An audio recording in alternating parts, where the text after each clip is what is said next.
Hello and welcome to our continuing webinar.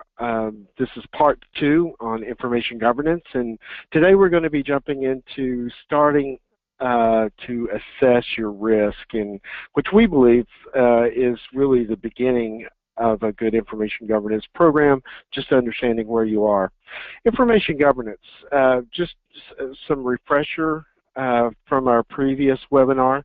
What is that? Well, ARMA International, the authority on records and information management and the go-to for best practices, defines information governance as a strategic framework composed of standards, processes, roles, and metrics that hold organizations and individuals accountable to create, organize, secure, maintain, use, and dispose of information in ways that align with and contribute to the organization's goals. So what we're talking about basically is the people, the processes, the tools that are used, and what their understanding of those processes and procedures, when handling corporate information, your assets out there.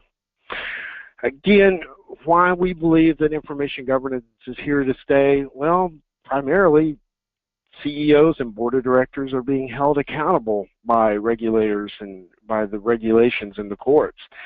We still see explosion of big data, ESI, electronic discovery, data breaches. We still read about those in the news today. Social media is becoming more important in a way to reach out to your consumer, and the cloud continues to grow as not only for our storage needs, but application needs as well, and these all are helping drive that need for information governance. There's a lot of dark data, that data that maybe we haven't even touched in years or several months, and we don't understand if that's an asset or a liability. And if that is an asset, we should be able to leverage that to our competitive advantage. So therefore, we believe that information governance is going to be around for a while, and it's truly going to be an enterprise-wide concept. Other things that you can benefit and reasons why information governance. Well, first of all, reduction of risk. Reducing our risk and understanding where those gaps are and taking corrective actions, we can reduce that risk, therefore reducing our costs through mitigating of litigation. But we can also be more productive and offer our services to our customers much quicker by having our information organized in a manner that streamlines our customer service efforts. And then analyzing our content, those assets, the informational assets out there, and leveraging that and monetizing that information. So we still see in breaking news, cyber attacks. We mentioned just a little bit before, as other reasons why information governance is going to be around. But small businesses are now starting to be that target. And one of the reasons is because they often open the door into larger companies, and they don't normally have the resources that your big companies have to protect themselves. So we still see that these are going to be continuing. We also see people throwing away sensitive personal information into dumpsters, and then my favorite from 2015 is the company that hired a chicken farm to shred its confidential records. So, assessment. By doing an assessment, you really help establish a baseline. You also can understand, what your handling practices are of your information, and gives you the ability to set set some goals, create a roadmap, and be able to take some corrective actions. So we truly believe that this is a step to help us mitigate our risk, reducing that, and driving cost savings back to the corporation. A good assessment is going to be based on some principles, and we have adopted ARMA International's principles, known as the Generally Accepted Record-Keeping Principles, or in short, the principles. There's 8 of them, from accountability, transparency, integrity, protection, compliance, availability, retention, and disposition. And today I'm not going to go into the details of what each one of these principles mean, because we did cover that in part 1 of our webinar series. So if you didn't get a chance, be sure to take a look at that one as well. But once we have adopted the, a set of guidelines or principles, we need a good metric to measure that. And we have also adopted the information governance maturity model, information governance maturity model from ARMA International as well, where we rank each department or each strategic area from a 1 to a 5, 5 being, a perfect environment, 1 being a substandard environment. But what our goal is to be at an essential level, that level 3, okay, and you're going to see this color chart come into play once we dive into the demonstration of, of how we assess a company. But our goal is going to be an essential level, level 3, and what that basically means is that you're meeting the minimum expectations, the minimum requirements for your local, county, state, or federal requirements for compliance. So where do I start? And I think we've been, evangelizing this along as a common theme in both webinars now, but we start with an assessment.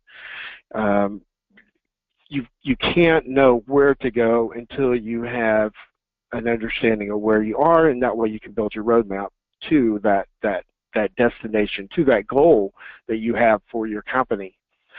But you may already have an existing IG program that you started. Well, how do I measure its success? Well, again, we assess that, and we can use the same assessment techniques that we're going to be showing today. So let's dive into an assessment. Assessment begins with a set of questions. We use a minimum of 66 questions to give us good information governance assessment and a start into those procedures, policies, and your associate or people, your employees' understanding of their handling practices. So there's basically 3 areas that we exercise within the next level assessment. This is an assessment designed by ARMA International that we facilitate here at IDT. So we have an organizational profile that just basically breaks it down into each company by name, by their sector, number of employees. We can add a logo to display as well. We have the assessment area, and assessment should be an ongoing practice. So we assess, create goals, roadmap, corrective actions, training, and then we go back in and reassess. So it should be a continuing process, just like any safety program within an organization or within a manufacturing, for example. And then we have the results area. The results area is where we get our reporting. Once we have completed an assessment, we can go back in and collect the information, the data, and get the report. So let's look at what an actual assessment would look like as we would facilitate this, through a variety of different interviews with your key stakeholders throughout the area. In this particular assessment, we have selected 3 principles: the principle of availability, retention, and disposition, and we can see those up here at the top. The assessment can be strategically aligned with each one of your stakeholders. So, for example, we could have a variety of different principles that we're applying depending on who that stakeholder is. And again, there's 8 principles, so we can, narrow this down and focus in on particular individuals. But for our demonstration purposes today, we've picked 3.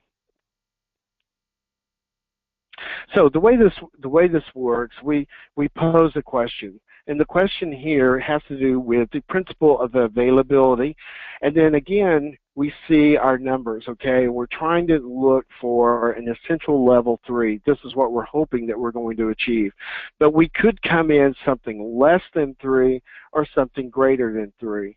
And as we accumulate our score throughout this process, this is what helps us generate the report at the end. So let's look, are there processes in place that support access to retrieval and sharing of information? So again, if I'm trying to be at a level 3, that's where I'm going to start with this answer and see if this answer best fits my question. So again, we're looking for processes in place. This has to do with a process, and we know that because we can see the category process. But we also add some additional color to this question. If I expand out this audit measure, what we're trying to examine here is the IG policy statement that provides access to information processes and guidance that support the policy statement and availability. Access to and retrieval and sharing of information should exist. This should be linked to the information protection and security process and guidance. So we can expand this bar here and get some additional color into that question.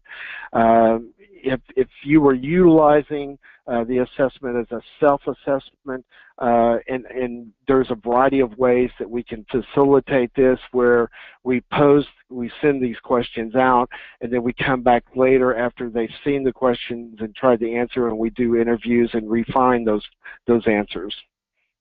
So we're trying to be at an essential level 3.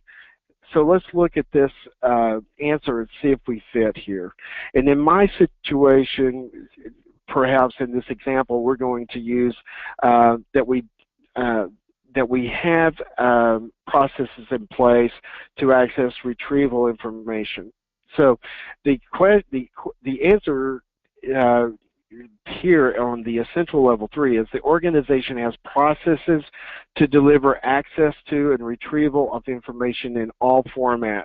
All formats would include, your microfilm, your paper, your electronic formats, okay? And that would also include your social media, your text messages, so all formats. Guidance on types of information is available. Some information lacks finding aids. Okay, so we could have, problems or challenges, I should say, with gaining access to microfilm information. Access to regulated information is well controlled. So that, in my situation here with what we're showing as an example, let's say we believe that fits us, but now could I qualify for a level 4? So now I'm going to look up and I'm going to read the answer 4 and see if that would be even a better fit. So the organization has processes and guidance for access and retrieval to define information types in all formats. Staff access rights to information in high-risk areas are very clear, and finding aids for regulated information are developed. So let's say in this scenario we have we're still a 3, but we're actually a little bit better than a 3, but we're not quite to a 4 because we don't have finding aids for all regulated information. We have the ability to look for it, but we don't have maybe the finding aids for our microfilm. So here, if I look at this blue dot, I'm going to left click and it'll slide up and slide down. You'll notice these 0.25 increments here. So if I didn't qualify any of these areas in 4, I would only be a 3. But since I have all of these areas, except for maybe the finding aids that we see in this answer here, maybe I'm really a 3.75. I'm almost a 4 in this area. Now, to enhance my answer that we feel like best fits that question, I can come down here and add comments, and I could put in here currently don't have finding aids to all regulated information. We know we got it, but we don't. Okay, and then we can use some spelling check here as well. So we've answered that question. We're going to move on to the next question. By the navigational bar that you see here, we can also navigate back. Now let's say I needed to stop, and we can do this through either facilitating it or sending the questions out early, and I needed to go to lunch or go to a meeting. I can always save my work and then continue when I come back. It will always bring me back to the last spot I was at. So the next question, is there a process to recover information after a major incident or disaster? So again, we're talking about a category of process. We're also talking about disaster recovery, business continuity, okay, some sort of an emergency plan. So let's say in my particular scenario, we do have a backup plan. The only problem is that we fail to test it on a regular basis. So again, I'm going to start with answer 3, which is my essential level, and we're going to look and see if I qualify this, if I can qualify this answer. So the disaster recovery plan identifies information that would be needed in the event of an incident. A process is developed to back up and isolate high-risk information, and the plan is tested occasionally. Okay, so like I referred to before, in this scenario that we're using, we have a backup plan. The problem is we just don't test it. So I don't actually qualify, I can't actually qualify the essential level 3 answer to this question. So now I need to slide down and look at answer 2. Okay, the disaster recovery plan puts the responsibility on staff to know which information is needed and how to recover it. Okay, and a lot of companies do this. They expect their department leads or supervisors to understand what information is needed. And we're talking about something here, yes, our IT department may have electronic backups, but what about all those papers? What about the information that sits on our desk? What about the information that you may be storing in your own personal cloud? Okay, so in the event of a backup, how do we get this? Now, have we tested that?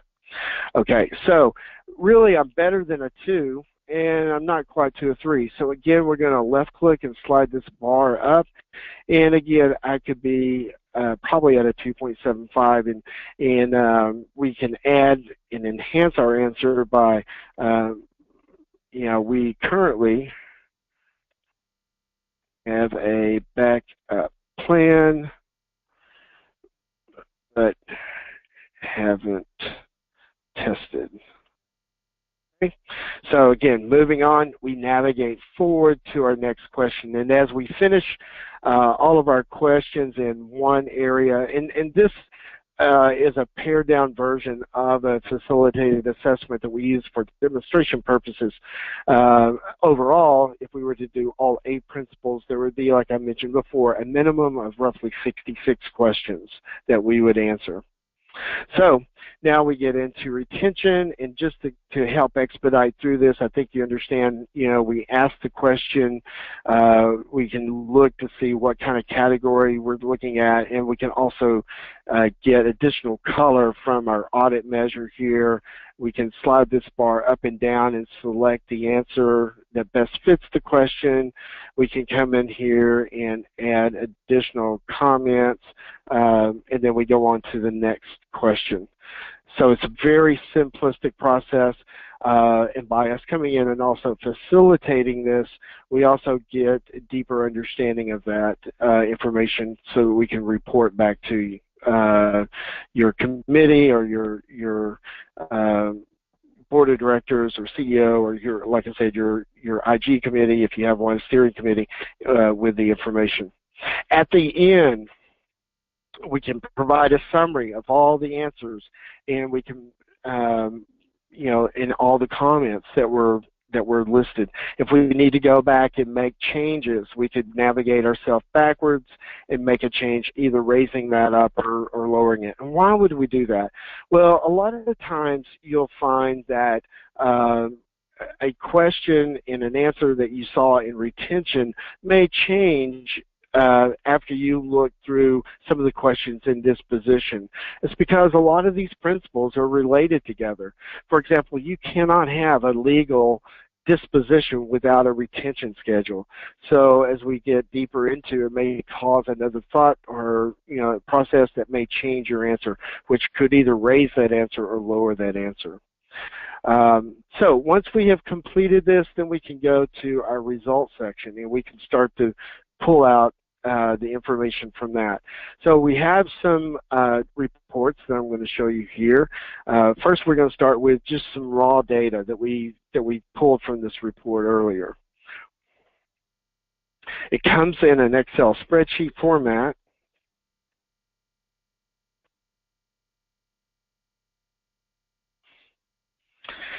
What I like about this format is that it, you know, gives me the basic information when this, you know, what the name of the assessment was, when we completed it, the participants, you know, what department they were from, you know, the questions that were asked, what their answers are. And let me just kind of zoom out just a little bit so that you can kind of take in the entire spreadsheet here. And then we see their score, their maturity score. We can also see if they left comments. And we really encourage these comments because as an administrator of this or someone that's going through these reports, you know, and again, there's a variety of different strategies where you can send the questions out and go back through with interviews, or you know, or the facilitator, we can pose these questions and add these comments. But this really helps you understand, going back in and looking at the scores, you know, why we scored it, why it was scored this way. So, for example, under compliance, are there audits undertaking? And it could be that you have an internal audit department, and in this scenario, they scored this at a 2.25, which basically means that IG audits are conducted on a departmental basis, but they may not be routine or may be conducted only as a result of an adverse effect instead of being more of a proactive. So many companies are now putting information governance questions into their audit plan as they're you know, making new plans for audit.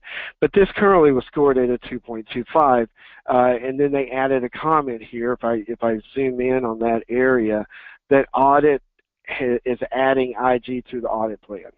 Okay, so again, we can build pivot tables with this information. We can, you know, look at we can slice and dice it in a number of ways by looking at maybe specific departments or maybe, you know, all departments on retention or all departments on retention and disposition if we wanted to look at it that way. Another report that we'll go to as we're coming down to the end of our webinar today would be the heat map report. And this is probably by far the most popular report that we can provide you with, because at a glance you can really see where you're maybe where you need to plant resources into. Red, I think, is the international color of, you know, wow, grab my attention. So if I look at my red areas, these are the ones, okay, and if you remember from our maturity model chart, 1 was a substandard area. Okay, 3s were our essential area. So we do have some 3s, and that's great.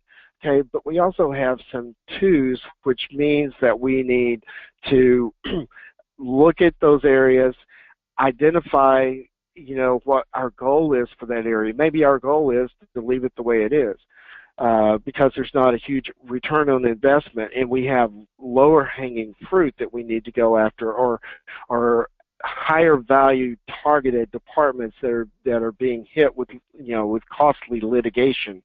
So that may be another reason to take a look and set our goals for that, and then build our roadmap. What are those corrective actions that we can take? So we do provide you with some help for maybe some of those corrective actions. So for example, here in availability, if I'm at a level 1, okay, what are some things that I can do to start to improve to a level 2?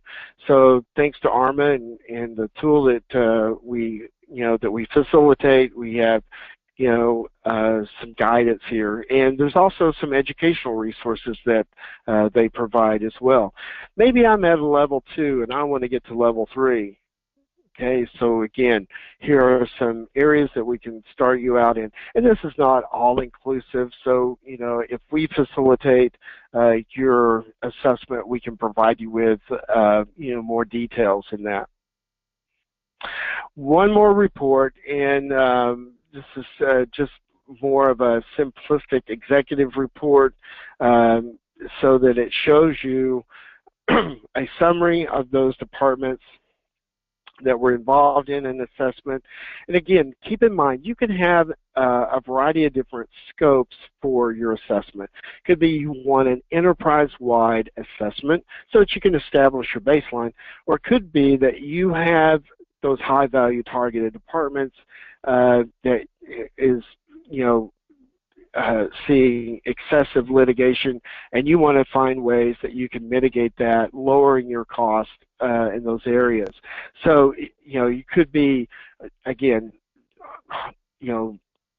several key stakeholders, or it could be just a few within, some targeted departments. So in this report, out of the box, again, this is just all put together by the system itself, but we, add more content to this as we discover more information. You have your heat map, and if I just expand this up a little bit, you have your heat map that we showed earlier, and then this report breaks it down by each principal. So overall, over all departments, the average was a 3.1 in the principle of accountability. Okay, and it gives a description of what level 3 means, that it's that essential level. And then if we go down here in the principle of transparency, we were a 2.7. So in level 2, it gives a description and what that means, that we're in development, and here are some suggestions that we can advance to level 3, and how do I get started. So it goes through each one of the 8 principles which were applied in the overall assessment to all departments. So these are just a variety of, some examples of some reports that that can be provided, and along with the type of reporting based upon the questions and answers that are gleaned from the assessment itself, really helps us to identify and build a roadmap into set your goals and build a roadmap, into your next steps for some corrective actions. So as we close out, who or some different assessment services that IDT can provide. We can help you in identifying who your information governance team may be. Remember, it's not just any one person, but we need, you'll want people from IT. You'll want people from senior executives, so that we can promote this from top down. You'll also want, audit, operations. So there's a variety of different people that should be formed for your steering committee or IG team. We can also help in selecting and assist, understanding who are the key stakeholders that we need to assess. And then we can assist in the scope of work for your initial assessment. We can facilitate or just simply transfer our knowledge to you and give you the knowledge so that you can have an ongoing assessment and practice good information governance, from on down the road as you practice, good handling practices and training for your employees. And then help prepare the reports and help you to understand the gap analysis in those reports so that you can, set those goals and then recommend remediation. Who is a good candidate? Well, perhaps you're in a conversion, or you're doing an upgrade on your ECM, your content management. We're not tied to any one ECM. We certainly understand that world, which makes us really good at what we do, and also helping you assess this. Maybe you need, maybe as you convert or upgrade, just some reorganization of the metadata, would help you with your information governance. Maybe you're implementing or converting your ERP system, or a legacy conversion upgrade. Obviously, if you're just starting an information governance program, that would be a good time to assess, as we've discussed. Or maybe you just can't get your hands around that big data or the dark data out. You feel like all these things are out of control, and you may be thinking, well, we'll just throw more software at it. Okay, well, you could do that, but really taking the necessary steps to understand how to implement, how to configure that software could be more beneficial to you if you had good assessment data, good assessment information, so that you know what controls to put into that. Or you're experiencing litigation in those targeted departments. That's another good area that you might be a good candidate for a assessment. Expansion of your data storage. It could be that you're expanding internally by adding more servers and storage, or you're outsourcing it to cloud providers. And then anytime you enter into merger and acquisition, it's good to have an assessment of that risk that you're assuming, because you don't want that to come in and haunt you years down the road. Why partner with IDT? Because, well, 24 years of expertise and depth of knowledge on system migrations, content management, business process improvements, records management, and certainly now with information governance, and applying these practices within those systems to help bring you more confidence in the way your information is being handled. Our mission really is to provide you with solutions that are driven by return on investment.